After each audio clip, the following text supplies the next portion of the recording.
Welcome to my channel. Today's conversation is all about strategies that you're using for safety and connection. And the reason this is important is because these strategies are disguising themselves in all kinds of behaviors that revolve around finding attention from out there to prove your worthiness, to feel validated, to feel good about yourself. And this creates this never-ending cycle of seeking for validation that leaves you feeling unfulfilled, lonely, and really desiring deeper connection. So what I'm going to share with you today are some frameworks to help you recognize when you're stuck in these patterns, and some very useful practical tools that you can employ in the moment to get yourself unstuck, to soothe your inner child, and to then move forward into different behaviors. Because here's the truth. Many of you watching, you are desiring a different paradigm in your life, right? You want a different outcome. You want a different partner. You want to feel fulfilled at work. You want to be more self-expressed. You want to feel juicy in this human experience, but you're struggling to find it. And this video is going to reveal a lot of the socially conditioned reasons that is, and again, what you can practically do about it. So stay tuned. Today is going to be juicy and full of useful takeaway information you can employ immediately. My name is Amaya Shiva. I'm a master coach, Ayurvedic practitioner, and Vedic astrologer. And I'm here to give you clues into your behaviors so that you can craft your own destiny instead of, as Carl Jung puts it so succinctly, letting the unconscious rule you and calling that fate.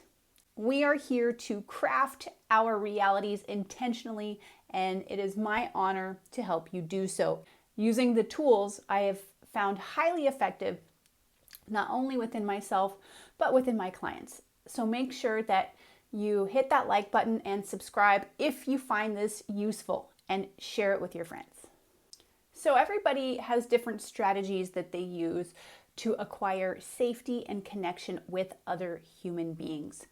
And today I'm going to talk about one that is huge in our society and probably in most of your lives, everybody watching: validation.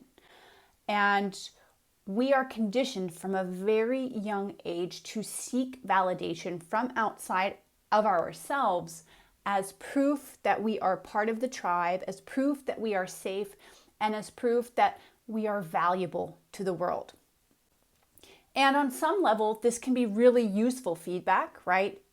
Because one of the most important aspects of being human, in my opinion, is to feel like you're contributing, right? To give value to the world and to people. And we can understand that through feedback from others, but it's the come from that's really important. You know, most people are doing the same things in the world. Like, we're eating, we're sleeping, we're falling in love, we're breaking up, we're working, and so on. But why is it that some people do those things with great joy and other people feel so much suffering? So when I was a little girl, I was pretty obsessed with popularity and approval as my way to get safety and connection. And as I got older, I could see when it turned neurotic. Like, I would do things like scroll or like look for comments on Instagram, or go back into a dating app many times to see if new people had liked me or messaged me. And those were all actually triggers that I was having an uncomfortable emotion and was disconnected from myself.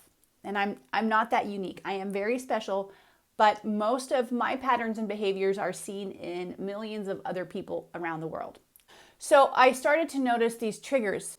This meant I wasn't feeling secure and safe in myself.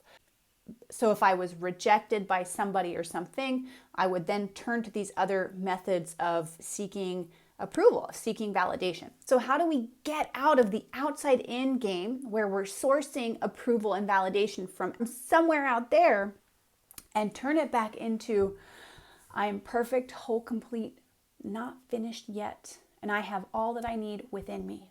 Here is my 5-step process that I use with my clients to help you tune in to that underlying narrative and story, feel it so that you can heal it, and then move on into patterns that actually reflect your desires, right? Because so many people come to me thinking that because they want something, the change is going to happen in their lives. But until you change your behaviors, the same things are going to keep showing up. So, watch and learn. Number 1, take note of what behaviors are a sign you are seeking approval.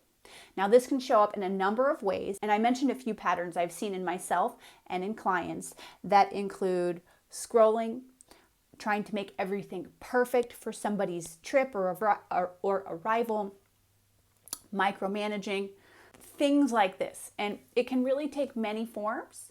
Get curious and get open to your own behavioral triggers. Step 2, tune into the feeling that's underneath. As I explained briefly before, I noticed in myself when I first started on this journey that often when I was feeling lonely or disconnected or desiring contact, I would start to engage in scrolling behaviors or Instagram instead of getting present with, oh, what was stressful in my day-to-day? Oh, did I feel rejected? Right? So asking yourself these deeper questions like, what am I actually feeling right now? And what is this behavior distracting me from? Is really important so that you can heal it to feel it. Because listen, if you don't feel it, it just gets trapped in the body. And when it gets trapped in the body, it turns into trauma. It turns into repetitive patterns and behaviors. But when you actually feel it, it gets released. And this is the beauty of emotional release work. Step 3, notice the story you're telling yourself.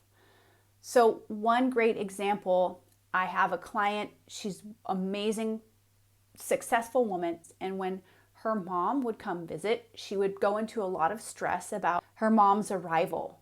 The story that she was actually running in the background unconsciously until we uncovered it was that if she wasn't perfect, she would get rejected by her mom.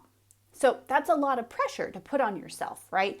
And of course, all this tension gets created. The preparations don't feel fun anymore, and family visiting feels like hell.